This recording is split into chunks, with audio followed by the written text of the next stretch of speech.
베드로 후서 5장 1장 5절로 7절 말씀 우리 한 절씩 교독하도록 하겠습니다. 신약성경 384면에 있습니다. 베드로 후서 1장 5절로 7절 말씀을 우리 한 절씩 교독합니다. 그러므로 너희가 더욱 힘써 너희 믿음의 덕의 지식을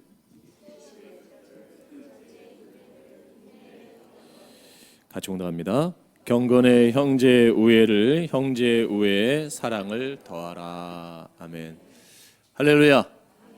참 복된 주일입니다. 또 새해 첫날 이렇게 또 시작하는 주일인데 우리 현서가 막 이러고 있어요. 우리 앞대자분들 인사하겠습니다. 사랑합니다. 축복합니다. 인사하겠습니다. 네. 신년 감사주일로 우리가 구별해 드려지게 되는데요. 그래서 어떤 말씀을 나눠야 될까 매우 고민이 되고 부담이 되었습니다. 묵상하는 가운데 이제 2013년이 되었으면 그래도 뭔가 좀 이렇게 성장하고 뭔가 좀 잘하는 그런 한 해가 돼야 되지 않을까 그런 마음을 또 주시더라고요. 그래서 문득 이런 생각을 했어요. 수준을 높여야 되지 않을까. 수준을. 그러면 여러분 삶에도 수준이 있잖아요. 그저 품격이 있잖아요. 우리는 하나님의 사람으로서 우리는 어떤 차원을 높여야 되는가, 어떤 수준을 높여야 되는가, 믿음의 차원, 믿음의 수준을 높여야겠구나 생각을 하게 되었습니다. 근데 왜냐하면 오늘날 키는 어른이고 몸은 어른과 같은데 신체적 조건은 어른인데 정신적으로나 이러한 어떤 심리적 상태가 아이에 머물러 있는 분들이 많대요. 그러니까 이런 분들을 성인 아이라고 하죠. 그래서 준비되지 않은 성인이 결혼을 하면 그런 남자를 만나면 그 남자를 뭐라 그래요? 마마보이. 모든 걸 다 엄마한테 물어본단 말이에요. 엄마. 또 준비되지 않은 그러한 여인이 결혼하면 마마보이가 아니고 마마거리겠죠. 엄마. 그러니까 모든 걸 다 대신 해줘야 되는 거예요. 모든 걸 다 문제를 해결되는 거예요. 물론 뭐 그렇다고 생각하지만 그리고 자기가 결정하고 자기가 책임질 거에 대해서 고민하지 않는다는 거예요. 그리고 그거를 심각하게 받아들이지 않는다는 거예요. 그리고 충동적이고 항상 어때요? 자기가 원하는 것을 해야 되고 소유해야 되는 그런 모습들. 근데 이것이 오늘날 믿음의 사람들 가운데서도 여전히 존재한다는 거예요. 신앙생활 오래 함에 있어서도 누군가 항상 나를 받아줘야 되고 내 것을 인정해줘야 되고 내 것을 알아줘야 되고 채워줘야 되고 공급해줘야 되고 또 누군가 내 문제를 다 해결해 주기를 원하는 그러한 연약함이 있다는 거죠. 구본 형님의 익숙한 것들과의 결별이라는 책이 있습니다. 이 책에서 보면은 변화란 무엇인가, 그것은 살아있다는 것이다. 그러면서 모든 살아있는 것들은 변화한다. 변화하지 않는 것들은 죽은 것이다. 1년 전과 똑같은 생각을 하고 있다면 당신은 1년 동안 죽어 있는 것이다.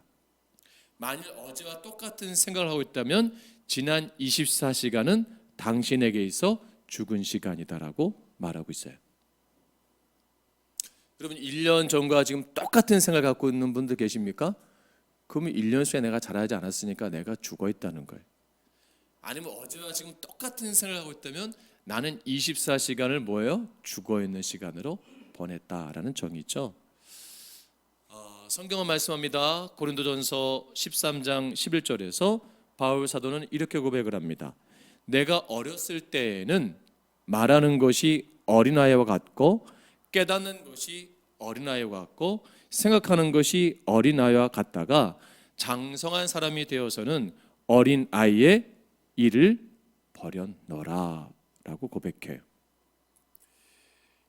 올해 2023년 우리가 올바른 변화와 성장이, 영적 성숙이, 믿음의 자람이 우리 가운데 있어야 될 줄로 믿습니다. 많은 사람들이 새해가 되면 첫 해를 보기 위해서 바다에 많이 갑니다. 특히 동해 바다로 많이 갑니다. 올해도 많이 갔을 거예요. 그곳에서 일출을 보면서 소원을 빌어요. 근데 여러분 참 중요한 게 있어요. 그 해는 어제도 떴던 해예요. 그렇죠? 근데 어제는 안 가고 왜 오늘 보러 갔을까요? 여러분 생각 안 되세요? 어제 똑같은 해예요. 똑같은 바다, 똑같은 해인데 어제는 안 가고 오늘 왜? 의미가 다르다고 생각하기 때문에. 의미가 다르다고 생각하기 때문에. 동일한 해지만 의미를 부여하니까 뭔가 달라질 거라고 생각을 하는 거예요. 그럼 여러분 어제는 2022년이었잖아요. 그렇죠? 오늘이 2023년이잖아요. 그래서 우리가 의미를 부여하잖아요. 오늘이 무슨 주일이에요? 신년 감사 주일이에요. 지난 주일과 별반 다를 게 없어요. 근데 의미를 부여하니까 뭔가 기대감이 있고 뭔가 흥분됨이 있고 뭔가 하나님 나에게 말씀하실 거라는 생각을 가지고 우리가 나오잖아요. 잘 오셨어요. 동해바다 안 가시고 여기 오신 분들 오늘 우리에게 하나님이 말씀하고자 하는 우리 교회와 성도들에게 말씀하고자 하는 것이 무엇인가를 이 시간 본문을 통해서 함께 은혜를 나누고자 원합니다. 하나님이 우리에게 원하는 것은 두 가지예요. 하나는 뭐냐면 변화와 성숙이에요. 변한다는 것은 뭐냐? 예수를 알고 과거의 삶의 형태에서 변화되어지는 거예요. 달라지는 거예요. 가치관과 기준이 달라지는 거예요. 그 변화되었을 때 이제 그럼 뭐가 되느냐? 변화되었으면 이제 뭐야? 내가 성숙하고 믿음의 장성한 분량에 자라기까지 성장하기를 하나님은 원하시는 거예요. 오늘 그것이 베드로 사도는 우리 가운데 도전하고 있습니다. 오늘 본문에서 첫 번째 우리에게 무엇을 요구하느냐, 어떤 것이 성숙해야 되느냐, 이제 변화받았으면 이제 하나님의 사람이 되었으면 뭐를 자라야 되는가? 믿음이 자라야 된다고 권면하고 있어요. 이것은 한 단계 높은 차원의 믿음을 소유하기를 원하는 거예요.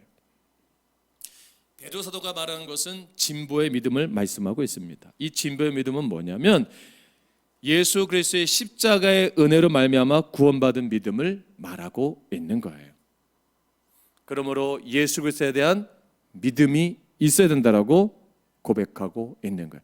예수에 대한 믿음이 있을 때 죄 용서와 구원을 받을 수 있다. 이게 베드로 사도가 가지고 있는 진보적 믿음관이에요. 그래서 이 믿음은 하나님의 약속의 삶을 맡기는 겁니다. 이제 내 삶이 내가 주관적인 주도적인 삶에서 하나님께 맡기는 삶을 의뢰하는 삶, 하나님을 신뢰하는 삶이 그것이 뭐냐? 믿음이에요. 여기까지 자라가야 된다는 거예요. 왜? 그 하나님께 맡기고 신뢰하고 예수의 십자가의 보혈의 능력으로 나아갈 때 무엇이 생기는가? 소망이 생긴다는 거예요. 소망이 생긴다는 거예요.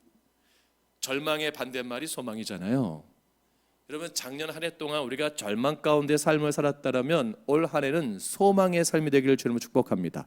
그러기 위해서 중요한 게 뭐냐? 내가 내 믿음의 기준을 예수 그리스도의 십자가 앞에 놓아야 돼. 하나님을 믿고 나아가는 신뢰를 두고 나아가야 된다는 거예요. 하나님 말씀에 대한 전적인 믿음을 소유해야 돼요.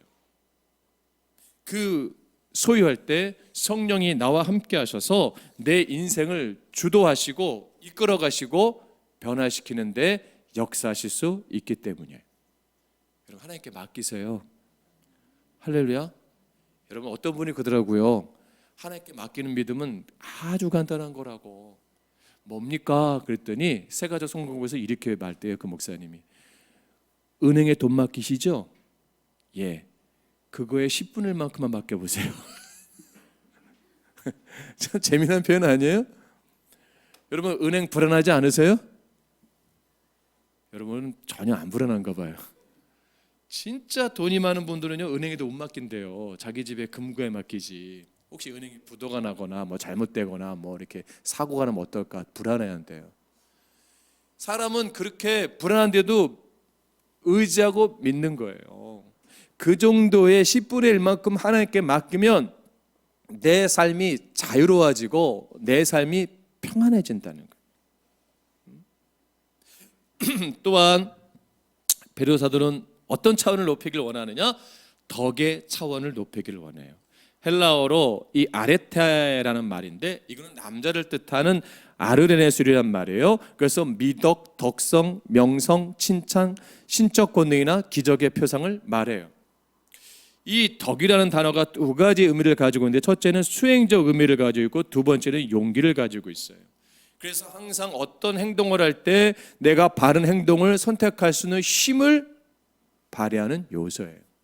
여러분 삼국지에 나오는 등장하는 주인공이 나오잖아요. 유비, 그 다음에 누구예요? 관우, 장비가 나오잖아요. 제갈량이 나오잖아요.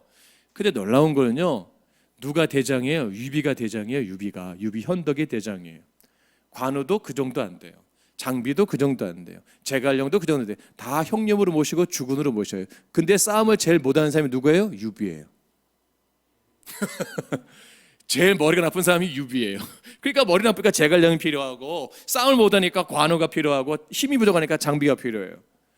그러면 어떻게 형이 될 수 있어요? 덕이에요, 덕. 그는 덕으로 그 제갈량과 장비와 관우를 품은 거예요. 그러니까 우리 남자 집사님들 덕스러운 분들 되세요. 예민하고 날카로운 분들 되지 마시고 덕장이 되세요. 덕장. 그래서 많은 사람을 끌어갈 수 있어야 돼요. 그래서 이 덕이 그리스도인에게 해당될 때는 무엇을 말하느냐? 그리스도로 살아가는 헌신된 삶을 말하고 있는 겁니다. 이 덕은 예수의 그리스도의 성품을 말하고 있어요. 그래서 예수님 뭐예요? 인자하신 거예요. 덕스러우신 거예요. 사랑이 많으신 거예요. 그래서 이 믿음의 덕은 하나님의 영광을 나타내는데 가장 중요한 덕목입니다. 특별히 리더들, 교회 목회자나 교사나 리더 되신 분들은 이 덕이 있어야 돼요. 덕이. 여유가 있어야 돼요. 그것에 우리가 성숙하길 주님을 축복합니다. 또한 뭐가 필요해요? 본문에서 지식을 잘하래요. 지식의 차원이 있어요. 이 지식을 가리킨다는 소피아와 그노시스가 있는데 소피아는 헬라어로 궁극적 사실에 대한 지식을 말합니다. 그러나 그노시스는 사람으로 하여금 우리의 환경이나 상황 속에서 바르게 판단하고 효과적으로 행동하게 하는 실질적 지식이에요. 그러니까 분별력을 말하고 있는 거예요. 여러분 기독교 세계관의 지식은 우리의 인생관을 세웁니다. 내가 어떤 가치관을 소유하는가에 대한 분별력을 세웁니다. 우리는 예수님 안에서 주님이 주시는 그노시스의 그 지식의 차원으로 자라가야 돼요. 하나님 나에게 무엇을 원하시는가? 나에게 무엇을 기뻐하시는가? 내 삶에서 나에게 요구하는 게 어떤 것인가를 우리가 분별해 가는 거예요. 잘못 분별하면 어떻게 해야 돼요? 그 삶이 고통스러운 거예요. 왜 이단이 사이비가 문제입니까? 잘못 해석하고 잘못 판단하기 때문에. 거기에 끌려가면 고통이 있는 거예요. 어려움이 있는 거예요. 여러분 사회법이 잘못된 법을 만들면 백성이 고통을 당하잖아요. 여러분이 잘못되어 있는 지식으로 예수 믿으면 안 됩니다. 올바른 지식으로 예수 믿어야 됩니다. 잘못된 지식으로 교회를 바라보면 안 됩니다. 올바른 지식으로 교회를 바라봐야 됩니다. 그것이 우리 가운데 필요한 거예요. 또 뭐가 필요해요? 절제의 차원이 필요한 거예요. 절제. 이것은 헬라어로 앵크라데이아라인데 자제하는 자제력, 템퍼런스에 있는 뜻하는 앵그라테스에 수리한 것으로 자제력을 말하는 거예요. 자제력, 절제. 이 절제를 뭐냐면 자신을 파악하는 능력, 나를 파악하는 능력. 이것은 고대에 군인들에게 훈련할 때 썼던 단어거든요. 그래서 그 욕망을 자제하는 훈련을 가리켜요. 우리나라도 그 특수부대 이제 그 지옥주 훈련을 마치고 극기주 훈련을 마치면 맨 마지막 관문이 뭐냐면 이제 일주일을 잠을 안 재우고 일주일을 굶긴단 말이에요. 그러면 사람이 본성만 이제 남는 거예요. 근데 그 중에 조교들이 와갖고 삼겹살을 막 그 앞에서 구워요. 고기를. 그러면 맛있게 먹어요. 그럼 막 그 군이 훈련병들이 막 죽을 만큼 그냥 고기 냄새 막 꿀꺽꿀꺽. 한국 사람 삼겹살이면 완전 환장하잖아요. 그 젊은이들이 막 그러면 딱 이래요. 나와라 줄게. 다 이 고기도 막 줄게 나와. 너 훈련 포기해. 마지막인데. 근데 놀라운 게요. 꼭 한두 명은 나와요. 나와서 진짜 배 터지게 먹습니다. 그러면 또 한 명 나와요. 사람이 희한한 거야. 이게 연쇄 반응이에요. 이 자제력을 근데 끝까지 견디는 친구들이 있어. 그 6개월 엄청난 훈련의 고통 속에서 마지막 그 고기 앞에서 그동안 모든 유혹을 이겼는데 무너진 삶을 봐요. 왜 그거를 할까요? 절제력을 극대화시키는 거예요. 적에게 고립됐을 때, 포로가 됐을 때 타협하지 않고 나를 지킬 수 있는 절제력을 가리키는 거예요. 본문에서 사용된 것은 절제라고 하는 것은 이것이 뭐냐? 탐욕과 반대되는 말이에요. 그래서 베드로 사도는 이것을 말하는 것은 초대교회의 거짓 교사들의 특성이 뭐냐? 탐욕이라는 거예요. 탐욕. 이 교도의 성적인 혼응과 반대되는 것을 말씀하고 있어요. 목회자도 탐욕으로 목회하는 분들 있어요. 절제력이 없기 때문이에요. 여러분, 음식을 먹어도 탐욕적으로 먹는 분들이 있어요. 절제력이 없는 분들이에요. 소유를 해도 탐욕적으로 하는 분들이 있어요. 쾌락에 탐욕적으로 몰입하는 분들도 있어요. 이게 얼마나 영혼을 파괴하고 공동체를 무너뜨리는 큰 원동력인지 모릅니다. 사단은 사람에게 항상 탐욕을 부추깁니다. 절제력을 상실하게 만듭니다. 사단이 뱀을 통해서 하와에게 유혹하잖아요. 탐심을 일으키는 겁니다. 보암직도 하고 먹음직하기도 하고 지혜롭게 만큼 탐스럽기도 하고 절제력을 놓쳐버리는 거예요. 그래서 우리가 어떤 믿음이 필요하느냐, 이제 내가 나를 잘 살필 수 있기를 바랍니다. 여러분, 욕심이 많은 분들 계세요? 절제하세요. 제가 맨날 우리 아이들한테 하는 말이 있어요. 다연아, 서연아, 왜 성령의 마지막 열매가 뭐지? 머리 아프다. 다른 거 아무것도 몰라요. 항상 말해요. 절제잖아. 홈플러스 가도 성령의 마지막 열매가 뭐지? 머리 아프다. 어디 뭐 알파문고 가도 성령의 마지막 열매, 마지막 머리 아프다. 다행히 앞에 걸 몰라서 다행이야. 이게 굉장히 중요해요. 왜 이게 그 마지막 열매 가운데 이거를 놨을까? 우리가 여러분 절제만 잘해도 우리 교회가 건강해지고 우리의 삶이 좋아질 겁니다. 할렐루야. 네. 또 뭐가 필요해요? 인내의 차원이 필요해요. 인내의 차원. 이것은 헬라어로 휘퍼모네인데 도망가지 않고 남아있다는 거예요. 휘퍼매너에서 유래된 것으로 인내, 참음, 겸dim을 말합니다. 이 단어가 신약에만 32번 등장해요. 그리스도인이 소외될 덕목 가운데 가장 많이 등장하는 게 뭐냐? 인내예요. 인내. 이 인내가 왜 필요한가? 그리스도의 다시 오심과 다시 오심의 죄의 심판을 기다리는 것을 말하고 있어요. 그러니까 하나님의 약속이 성취되는 것을 소망하는 것이 뭐예요? 인내요, 인내. 그러니까 그 인내를 가지고 세상에 내가 뭐예요? 대항하면서 용기 있게 싸울 수 있는 뭐예요? 힘이에요. 어려운 상황을 견딜 수 있는 힘이에요. 이 인내의 덕목을 가지고 초대교회 성도들이 그 로마의 압제에서 세상의 권리 앞에서 저항했던 능력을 소유할 수 있었던 겁니다. 그래서 초대교회였던 크리소스톰은 이 덕목을 그리스도인들이 소유될 덕목 중에 최고의 여왕이다라고 표현했어요. 예수님 보세요. 오래 참으시잖아요. 제가 어제죠. 송구 영신 예배 시간에 목사가 어떤 성도를 제일 좋아하느냐라고 했어요. 오래 가는 성도를 좋아합니다. 오래 참고 인내하고 신앙생활하는 분들이 좋은 성도들이에요. 우린 반짝 스타잖아요. 반짝 스타. 반짝이는 거. 여러분 반짝이는 거 좋아하지 마세요. 여러분 국민 배우 좋잖아요. 국민 배우. 그렇죠? 네. 신앙도 마찬가지예요.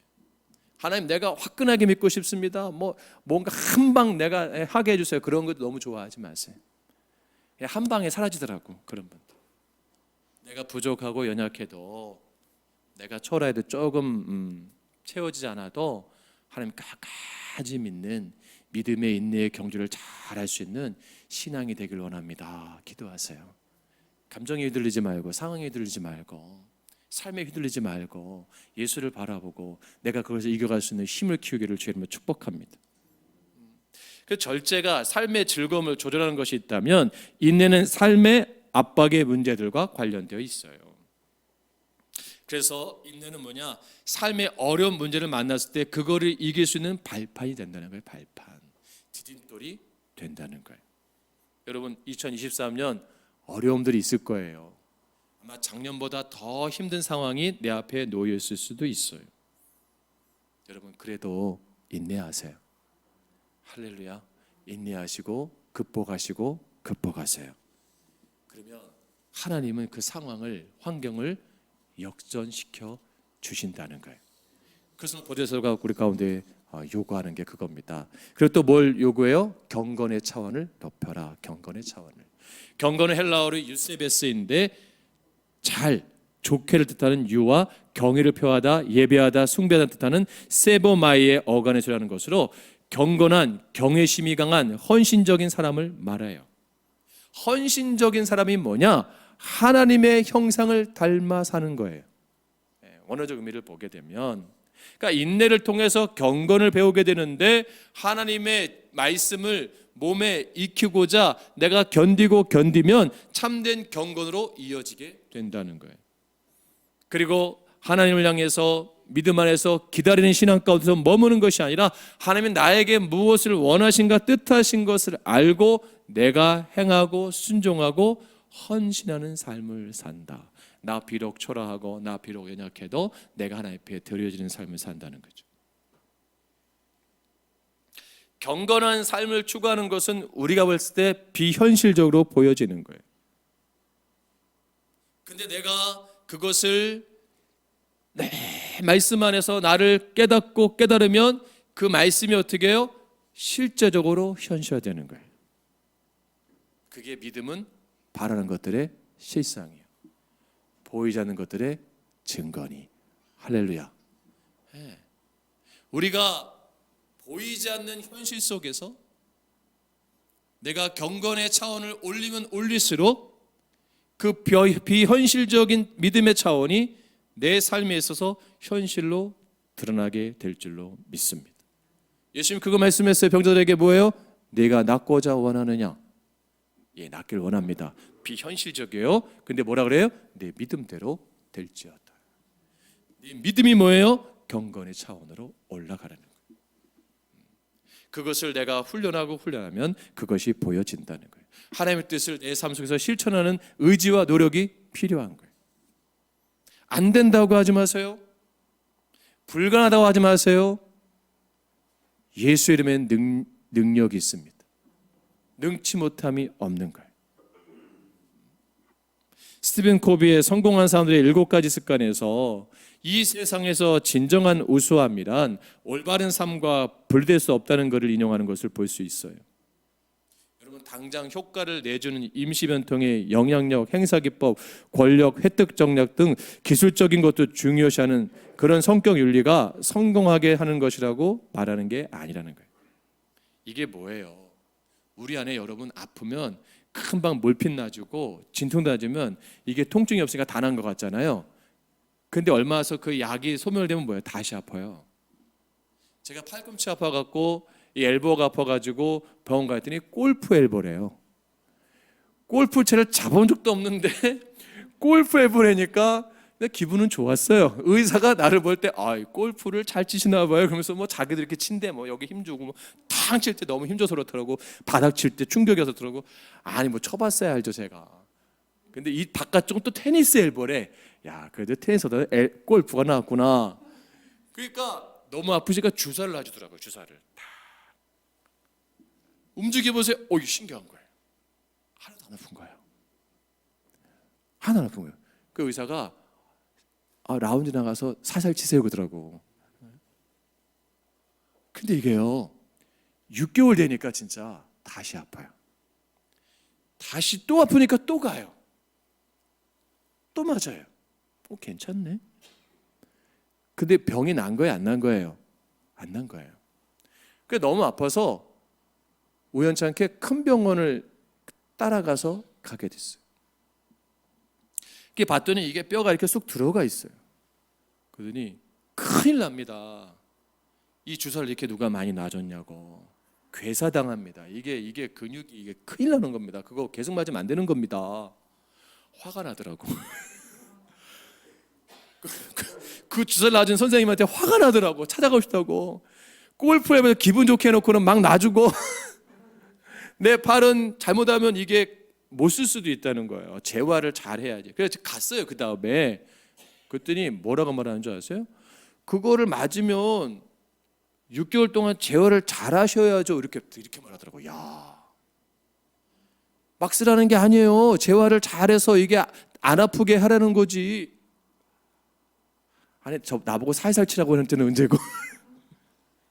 여러분, 이거예요. 임시 방편전 믿음 생활하지 말라는 거예요. 문제가 있을 때 자꾸 어떤 하나님의 응급사 빵 놔주세요, 빵 놔주세요.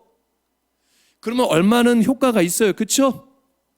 근데 다시 또 문제가 터진단 말이에요. 원인을 제거해야 돼요. 원인을 해결해야 돼요. 여러분, 그 금쪽 같은 내 새끼인가요? 맞죠? 프로그램. 네, 그래요. 한글에 자주 보는구나. 그래, 뭐 자주 보면 그 집에 좀 거시기 한 거예요. 거기를 보면 다 부모들이 아이들이 힘들어갖고 출연시키거든요. 근데 오은영 박사님이 눈 깜빡하면서 봐요. 이렇게 깜빡하면서 봐요. 그러면서 딱 나오는 멘트가 뭐예요? 엄마가 눈물을 흘리게 만드는 멘트를 해요. 아빠가 난감한 멘트를 날리게 해요. 뭐예요? 문제가 부모에게 있는 거예요. 거의 다. 그 아이가 오줌을 싸는 거, 그 나이 마찬가지로 똥을 싸는 거, 뭐 거식, 뭐 토해내는 거, 분노 조절 장애, 모든 것들이 원인이 뭐냐? 부모에게 기인됐다는 거예요. 원인을 제시해 주잖아요. 그러면 누가 고쳐야 돼요? 원인을 제공한 사람이 고쳐야죠. 맞잖아요. 교회 목사가 원인이면 목사가 고쳐야 돼요. 여러분, 가정의 원인은 남편에게 있으면 남편분들 고치세요. 여러분, 아내분들 고치세요. 자녀분들 고치세요. 할렐루야. 나는 아니고 이 사람 때문에 항상 그러지 말고 솔직히 인정하고 받아들이고 변하려고 고치려고 노력하시고 행하세요. 근데 우리는 뭐냐? 완벽하게 바꾸려니까 못하는 거예요. 완벽하게 고쳐져야 안 되니까 하나씩 바꿔가세요. 그러면 달라지는 거예요. 여러분, 믿음의 수준도요, 한꺼번에 변화되려고 하지 마세요. 하나씩 바꿔갈 때 내가 점점 뭐예요? 온전해지는 거예요. 내가 바로 서게 되는 거예요. 이것이 경건으로 올라가는 겁니다. 우리는 엄청난 은혜밖에 원하시죠? 경건한 자가 하루아침 되는 게 아닙니다. 엄청난 자기 절제와 그 믿음의 말씀에 순종하는 삶을 살 때, 그 뼈를 깎는 노력을 할 때, 그 훈련이 되어질 때 변화되는 거예요. 또 뭐의 차원을 높이래요? 형제 우애의 차원을 높이래요. 이것은 필라델피아인데, 이 말은 사랑하는, 친애하는, 열렬히 사랑하는 뜻을 가진 필로스와 자궁을 뜻하는 아델포스의 합성어로서 같은 태에서 나온 형제, 자매를 사랑한다라는 말이에요. 그러니까 이것은 뭐냐면 필라델피아에서 유래하는 것으로 가족 사랑, 형제 사랑을 말하는 겁니다. 초대교회는 이 단어가 믿음의 공동체 안에서 사랑의 용어로 사용되었어요. 이는 신자들의 교제를 특정 지어주는 따뜻함을 말하고 서로를 위한 자기 헌신적인 행동을 말하는 겁니다. 베드로는 신앙이란 절대 개인적인 것이 아니라고 말해주고 있어요. 신앙은 반드시 교회 공동체와 연결되어 있다고 말하고 있습니다. 그러니까 교회 공동체에서 중요한 게 뭐예요? 말씀을 중요한 거예요. 기도도 중요한 거예요. 근데 반드시 더 중요한 게 뭐냐? 영적인 교제가 중요하다는 거예요. 영적인 아름다운 교제, 사랑을 나눌 수 있는 동역자, 채워줄 수 있는 동역자가 있는 것이 아름답다는 거예요. 옆에 있는 분을 위해서 기도해주고, 옆에 있는 분을 위로해주고 격려해주고 힘이 되어주는 그런 동력자가 되는 것이 교회 아름다운 모습이다. 이기적인 신앙을 버리라는 거예요. 나만의 신앙을 버리라는 거예요. 오늘 우리 시대가 얼마나 이기적입니까? 그렇죠? 얼마나 자기 중심적이에요. 타에 대한 배려가 없잖아요. 그냥 나만 잘 믿으면 되는 거잖아요. 나만 잘 되면 되는 거잖아요. 여러분, 그러면 안 돼요. 나도 잘 되고 우리 옆에 있는 분도 잘 되고. 할렐루야. 근데 우리는 항상 염소 같은 기질이 있어. 하나님, 제가 신앙생활에도 저 집사는 아닌 것 같아요. 다른 건 다 제가 100만 번 이해가 돼도 어떻게 저 집사님이 은혜 받는 거 전 이해를 못 하겠어. 어떻게 저렇게 생활하고 저렇게 가정생활하고 믿음 생활하는데 복을 받을 수 있나요? 나는 그러면 교회를 안 다니겠습니다. 그런 분도 봤어요. 내 기준으로 하나님 뜻을 판단하고 있기 때문이에요. 내 기준으로. 여러분, 이 힘든 세상에 우리가 믿음으로 승리하려면 우리 교회 공동체에서 함께 좋은 동역자가 되기를 주님으로 축복합니다. 할렐루야. 또 중요한 게 뭐예요? 사랑이에요, 사랑.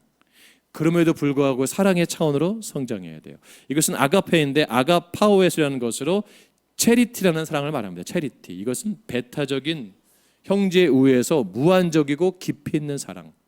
곧 긍휼과 자비의 사랑으로 나타나는 사랑을 말하는 거예요. 그러니까 체리티는 뭐예요? 자선, 기부, 도와주는 거, 구호하는 거, 섬겨주는 것을 뜻해요. 그러니까 형제를, 자매를 내 몸과 같이 소중히 여기고 자비롭게 관대하게 베푸는 희생적 사랑을 말하고 있습니다. 우리의 환경이 다릅니다. 생각이 다릅니다. 그럼에도 불구하고 우리가 어떻게 해야 돼요? 사랑할 수 있어야 돼요. 누구처럼? 예수님처럼. 그 사랑이 긍휼히 여기는 마음이에요. 긍휼. 불쌍히 여기는 마음이에요. 체휼하는 마음이에요. 허물을 덮어주는 거예요. 여러분, 우리가 누군가를 수용할 수 있는 넓은 마음이 있기를 주님을 축복합니다. 이런 것이 우리 가운데 자라야 돼요. 야곱은 매일 자기 중심적인 사람이었잖아요. 얼마나 이기적이에요. 근데 그가 아브라함의 축복을 받기 위해서는 뭐예요? 그 이기적인 생각을 바꿔줘야 되거든요. 편협된 생각을 바꿔줘야 되거든요. 개인주의 성격을 공동체 성격으로 바꿔줘야 되거든요. 절제하는 거로 바꿔줘야 되거든요. 덕 있는 신앙으로 바꿔줘야 되거든요. 경건한 신앙으로 바꿔줘야 되거든요. 인내한 신앙으로 바꿔줘야 되거든요. 그래서 하나님은 뭐예요? 오셔서 씨름한 거예요. 그리고 이름을 바꿔주는 거예요. 정체성을 바꿔준 거예요. 넌 이제 더 이상 야곱이라고 하지 마라. 이스라엘이라 하라. 할렐루야. 네가 나와 싸워 이겼음이라. 무너져 있는 자존감, 무너져 있는 열등감, 힘든 삶, 거기 머물지 말고 넌 그런 사람이 아니야. 너는 나를 이긴 존재야. 자신감을 가져라. 용기를 가져라. 회복해라. 그러니까 뭐예요? 여유가 생기는 거예요. 이제 뭐예요? 가치관이 바뀌는 거예요. 태도가 바뀌는 거예요. 생각이 바뀌는 거예요. 하나님의 마음에 합한 자로 성장해 있는 거예요. 그러니까 뭐예요? 자기 소유 아무것도 아닌 거예요. 그러니까 형에게 다 줘버리잖아요. 다 에서에게 주잖아요. 그리고 용서하잖아요. 자기의 원래 마음을 이제 깨닫는 거예요. 자기가 얼마나 부끄러운 존재인가를 깨닫는 거예요. 변화되는 거예요. 변화될 때의 능력이 있습니다. 할렐루야. 네. 여러분, 오늘 본문을 증거하고 있는 베드로 얼마나 개인적이에요. 유교적이고 유대적인 세계관에 익숙해 있고 항상 자기가 앞서 있어야 되고 자기가 인정주문이 강한 사람 아니에요? 의협심도 강하고 근데 비겁하고 도망자였고 그러나 부활하신 예수님 만나고 그가 변화되잖아요. 달라지잖아요. 용기 있는 사람 되잖아요. 비겁자에서 이제 뭐예요? 이제 자신감 있는 용기 있는 자가 되잖아요. 마지막 처형 현장에서 십자가의 처형에서 거꾸로 못 박히는 용기를 택하잖아요. 여러분, 언제까지 내 중심적인 게 머물러 있겠습니까? 아멘. 언제까지 내 욕심에 이끌리는 삶을 살겠어요? 말씀을 정리합니다. 전에도 말씀드렸지만 재미난 우화예요. 지옥에는 밧줄이 하나 있대요. 밧줄. 제가 말씀드렸잖아요. 지옥에는 그 밧줄이 뭐냐면 천국으로 올라가게 하는 밧줄이래요. 하나님이 그걸 만들어 놓으셔야 돼요. 동아줄처럼 이렇게 줄 딱. 그럼 가는 방법 간단한 거예요. 뭐예요? 찾고 올라가면 돼요. 근데 태초부터 지금까지 한 명도 지옥에서 올라온 사람이 없대요. 왜요? 서로 싸우느냐고. 내가 먼저 올라가야 된다고. 내가 먼저 올라온다고. 너 지옥 온 지 몇 년 됐어? 너 어제 와서 난 지금 150년째야. 너 지옥 온 지 몇 년? 난 1000년째다. 고통스러우니까 그 본성을 못 버리는 거예요. 근데 천국에 가면 놀라운 현실이 있대요. 뭐예요? 만찬이 있는데 자기 입으로 넣는 사람이 한 명도 없대요. 다 옆에 사람부터 준대. 이야, 한 벌리고 있으면 돼. 다 들어오게 돼 있어. 섬기는 게 있는 거예요. 그런 분들 되어주세요. 할렐루야. 욕심내지 마시고 이제 좀 성숙해서 우리 소망교회 더 성숙하고 더 성숙해서 2023년 정말 하나님께 축복받고 한 해를 마무리할 때는 정말 달라져 있는, 정말 변화되어져 있는, 정말 멋진, 정말 멋쟁이 신사숙녀되는 그러한 신앙이 되기를 주님으로 축복합니다. 기도하겠습니다.